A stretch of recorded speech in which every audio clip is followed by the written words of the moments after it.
This is Callie Cox. This is a Day to Be Me podcast.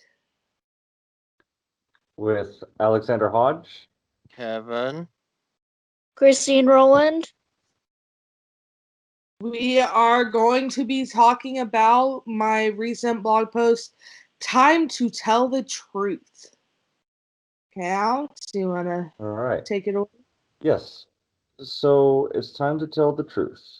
And we don't always know what the truth is, because sometimes we don't know. But we know, however, we do the good thing is that we do know when we're lying. We can feel it. We can feel it when we're not telling the truth. Because it's a disjunction of meaning. So, and it's not in the harmony with the fabric of reality. So when we lie about something, we know when we did. Not always, but usually it's almost always the case that we know when we're lying. And then what winds up happening is that reality eventually snaps itself back. So what I mean by that is that the truth eventually gets found out based on reality, and the lie that was told, that our attempt to warp the fabric of reality, and now reality has snapped back. So the consequences that come out of that: first off, a disjunction of meaning; second, lack of trust; and third, you and the people around you are not going to know what to do next, because whatever was said is not based on the truth. Who are we going to believe? So that makes that very difficult. And how are we going to know what to do next? So our first topic is we are going to give examples of lies one at a time, of what lies we made and what happened. Mm-hmm. Do you want to go first? Yeah. So it's interesting because some of the things that I have lied about, I sometimes make my experiences grandiose on occasion. Sometimes I'll lie about, like, I'll add an extra $5,000 to what I make in a year to make it sound better. Yeah. Sometimes what can happen when I do that, say if I enter that into my taxes. Well, that's actually not what I earn within a year. It may be less, it may be more, but I actually have to enter the honest amount of what I make in the year. So even with that, warping that fabric of reality eventually has its consequences. Or I'll lie about an experience that I've had where, and see, these days, like, if I lied to you about something where I played the victim mindset, where I actually wasn't the victim, I was actually the one that was causing the problems. I can't do that anymore. I've matured to a point now where I actually have to call the person back and reach out to them and say, "Hey, man, I lied to you about this. This is I wasn't. I was kind of playing the victim mindset here, not the victim mindset now. I'm the bulldog mindset." Shout out to Bulldog Mindset. Another YouTube channel, and how to be a man, how to bring on, kind of stuff. Kevin, you may have heard of it. But however, when we tell the truth, when we do tell the truth, it's in harmony with reality. It's that line between chaos and order, the yin and the yang, when we feel it. Yep. We also feel that as well, and it feels good. Like, it's almost like a relief that we can rely on the things that we say as to be true. Yeah. One time, and sometimes that can be difficult, but the payoff in the long run is worth it, because the trust and the meaning remain.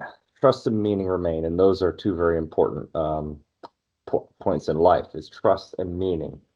That is so true. Yep. Okay. So, Kev, do you have any examples of lies you have made and what has happened? Man, hard to me think. It could be anything small or. Oh. Yeah. Sometimes mom cannot tell if I lie if you look in my eyes or I act in a strange pattern too. So I you, have a little bit of technical difficulties here. Okay. Yeah. sorry, I heard what he Sorry. said. So what Kevin's saying is the micro expressions and the ways that we can tell if somebody's lying is you're saying is pretty obvious with you. So Yeah.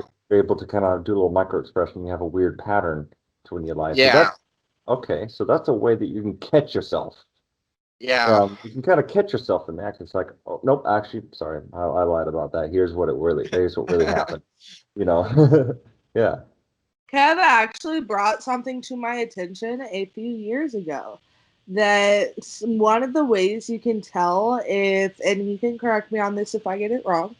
Yeah. One of the ways you can tell if someone is not being honest with you is they get a glossy kind of dead look to Oh, their yeah. They do. and then if they're telling the truth you can see the response, you can see the Reaction. The you can response see is more the fluid.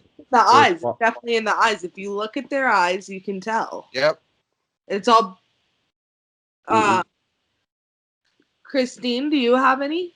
Mm-hmm. Yeah, I do. Mm-hmm. I actually, while you guys were talking, I was actually thinking of one.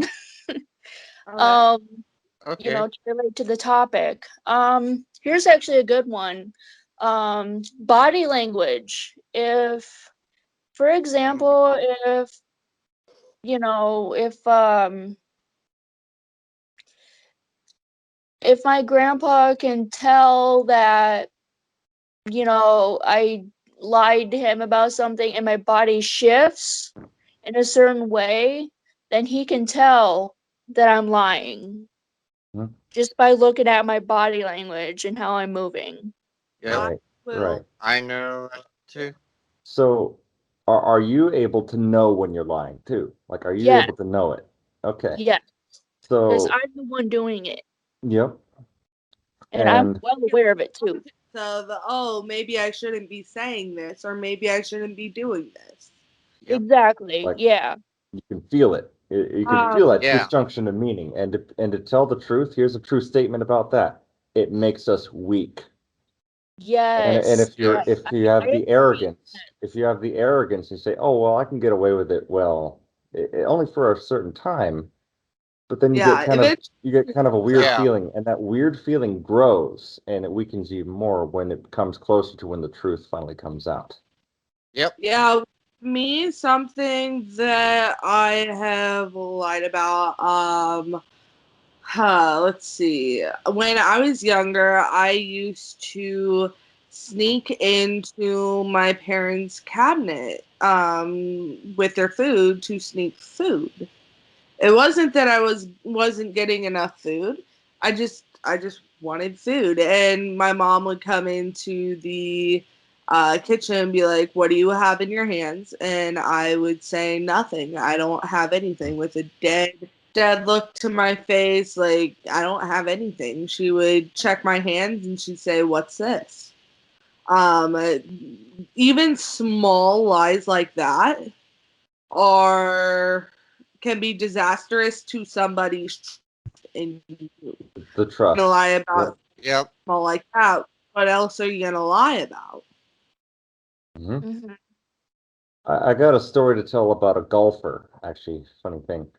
Because Okay. there was this golfer I heard on another podcast. They were talking about this golfer who would move the ball, and one of the ladies that was with the guy that was watching this guy cheat at golf warned him, do not do business with this guy because he's cheating at golf. It's like, well, whatever, it's a golf game, you know. And he's like, no, like, careful, like what Yep. he does, he might be doing in other areas of his life too. Sure enough, Exactly. sure Yep. enough, sure enough, that this golfer was fraudulently like fraudulent loans. Sure enough, Mm, so he was lying in other areas too. So one of the types of enemies to avoid is ambitious, lazy people. People who think big and they cheat, but they don't really have the skill sets to do that kind of stuff, and yet they try to cheat and They try and Some make it up change, but they're not honest Like- about it, and it makes them Like weak. in casinos, they always cheat. Yeah. The money. So one And thing I and want it's because they're weak because they can't. Go ahead, Callie. one thing I want to add to that is once you start a lie, more lies develop. So if you think you're going to get caught, more lies will develop to hide that truth. Just don't lie. Yep. You have to keep building up that chain of lies. And you have the power to also tell the truth and strip away that chain and actually come out with what Yeah. actually happened. We all have the power to do that, and as soon as we do that, it's so much better. We feel great getting Yeah. all that off our chest. Mm-hmm. We do. I agree to that. Yeah. Yep. In fact, just today, I was out with, we were buying a fridge, and another thing that is good to tell the truth about is, on occasion, is to tell the truth about how we feel. Now, there's a Yeah. degree to that where we can't do that. We have to Mhm. separate our behaviors from our feelings. Yeah. Hide it. But with people that we can actually talk about it to in our blue circle and our green circle of Yeah. relationships domains, and I think we'll get into that sometime other time. But those are people that we can talk to about these things and actually be true about how we're feeling about something. So, for example, I was just out today with my dad, and we were buying a fridge. Now, one of the things that I don't like to tell the truth about is how I feel when my ego plays psychological games with me, especially when I don't Yeah. know how to do something. When I first learn about something, it makes me feel young, dumb. It makes me feel young Yeah. and dumb.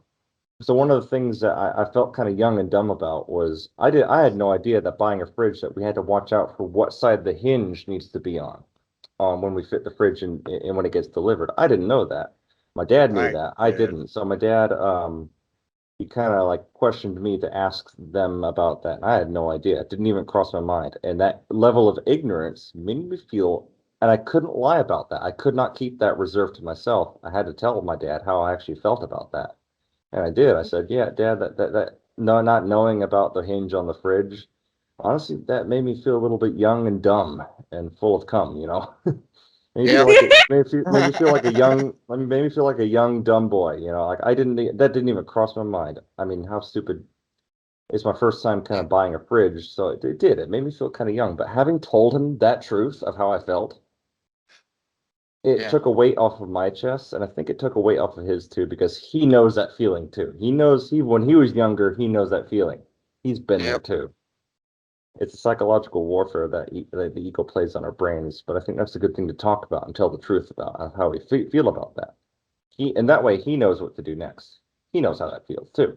He's been there. He's had the experience and had to learn some of which probably the hard way, as I have. And that makes us feel kind of dumb, you know, but it's good to be able to talk to that and tell the truth about that with people that we can trust in our blue circle. And Yeah. and even our green circle of friends, you know. Yep. Our next topic we are going to talk about is how can we improve situations and not lie.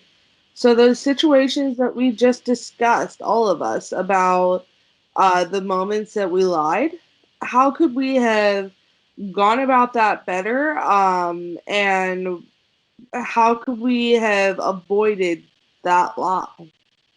Yeah. Well, I'll go first. Mhm. With the sneaking food thing that I went through, I felt kind of anxious when my mom told me like what's behind your back because I thought I was gonna get caught sneaking.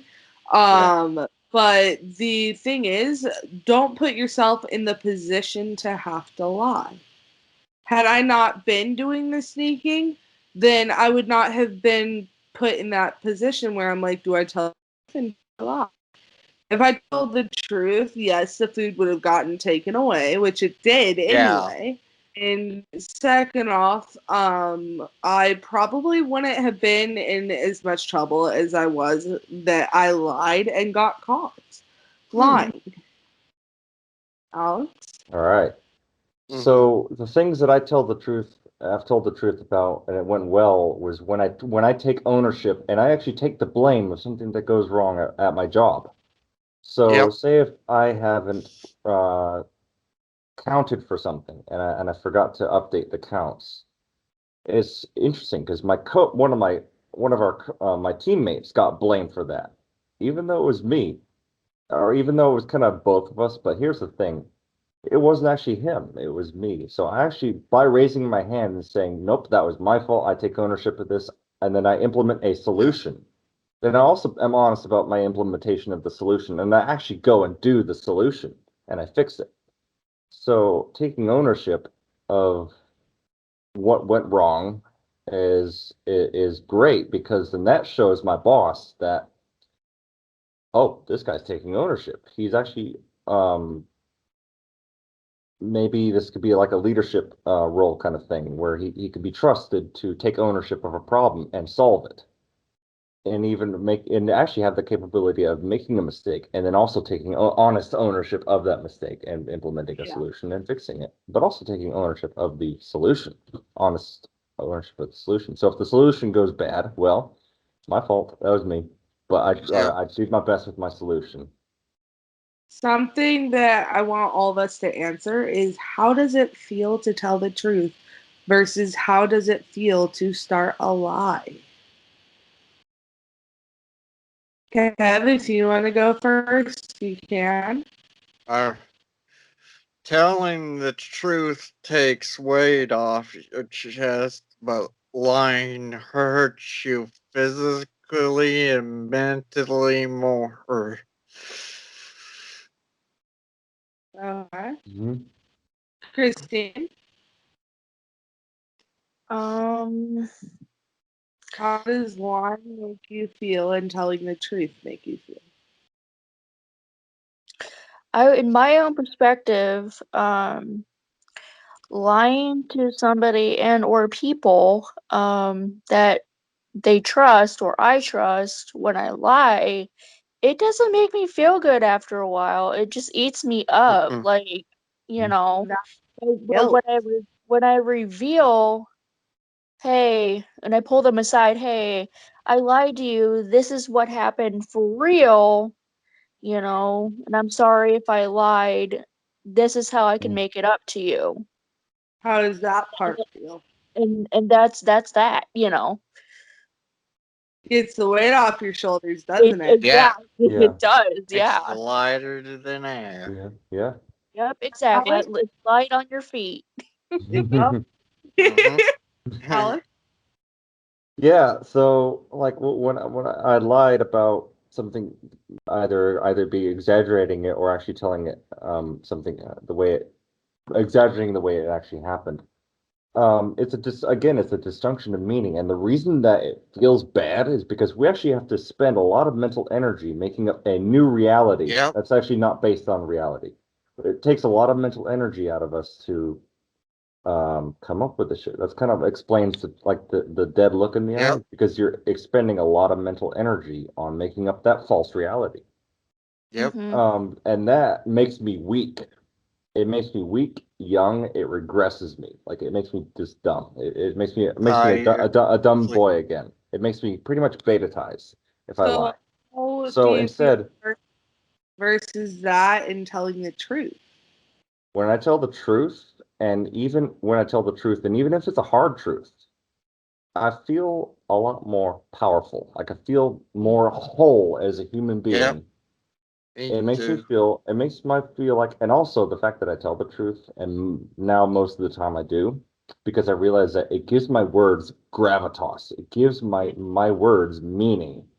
So when I speak, people listen. Like they actually take you seriously, Yeah. You because your have words start to have some actually gravitas. And for every time that we tell the truth and actually use our words based on the truth, then two more decisions pop up in its place exponentially, subconsciously. So the yeah, more that we consciously are able to catch ourselves and tell the truth, two more good decisions start to come up in its place exponentially. exactly. So the more Wow. often we do that, the better off. The same is true when we lie, like Callie was saying a moment ago.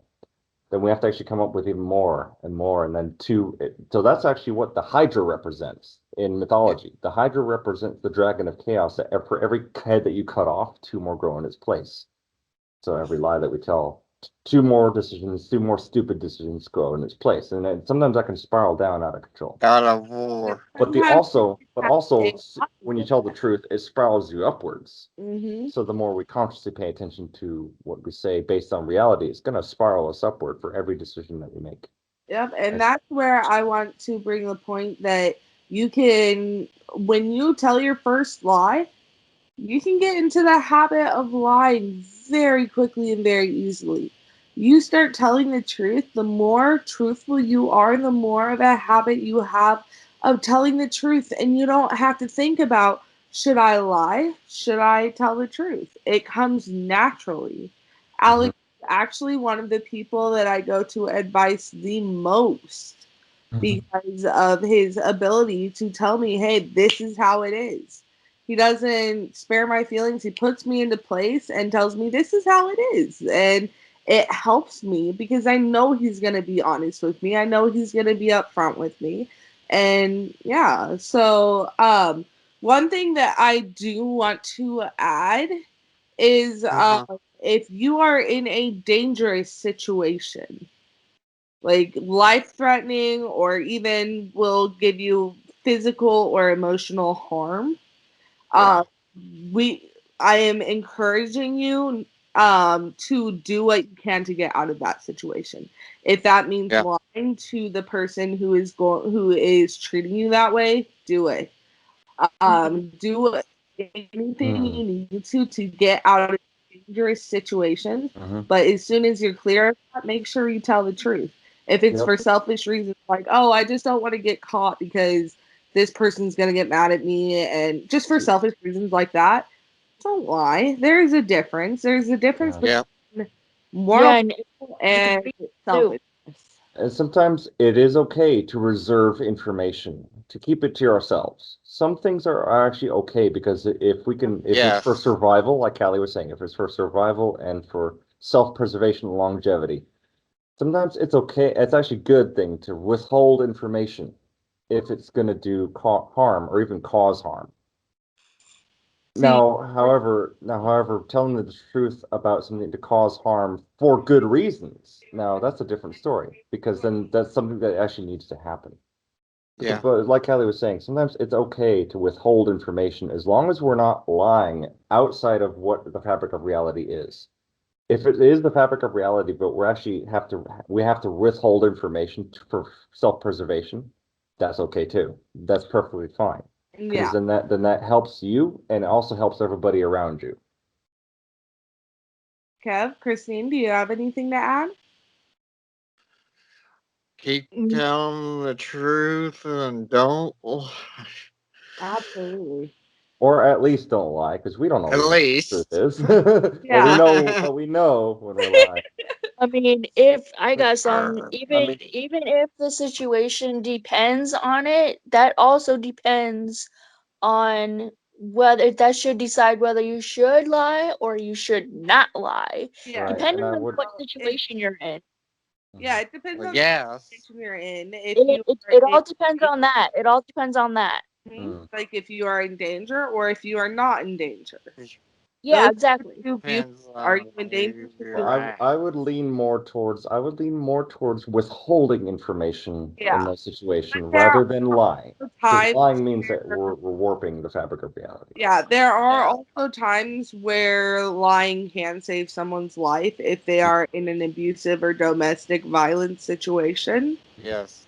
If you cannot get away with withholding someone, because some people that are abusers will say, what did you do, or how did this happen, and they will not accept silence for an answer. So that is when you have to be careful and kind of think about what you're going to say ahead of time, and Okay. whether it's going to get you hurt or injured or whether you're going to be safe. Yep. So that's a Yeah. tactical maneuver. That's a Yep. strategic maneuver. So that's good too. Okay. Yeah. Because then Strategy. you're actually being true to yourself in your own preservation survival. So You're actually being true to yourself doing that as well. Our next topic we are going to be talking about is stoicism. Actually, Alex yeah. actually introduced me to this a few days ago. So tell them a little summary of what it is and. Sure. So Stoicism is the ability to separate behavior from emotional state of duress. So being able to be calm and stoic and zen, even when problems are arising, being able to separate the emotional behaviors from the mind and actually being able to step in and solve a problem and let me give you a good example of this. What happened at work one time is where things were just chaotic and Yeah. everybody was stressed there. out. Everybody up front end was stressed out. And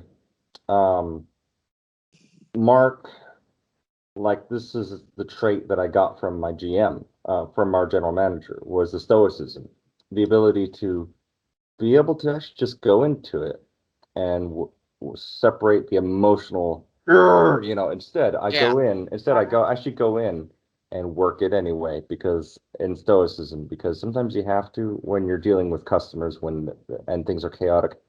And also whenever there's a void of leadership, when that happens, when somebody who's stoic who can step in and say, all right, lock it up, guys. We got this. I can do this. I can solve this problem.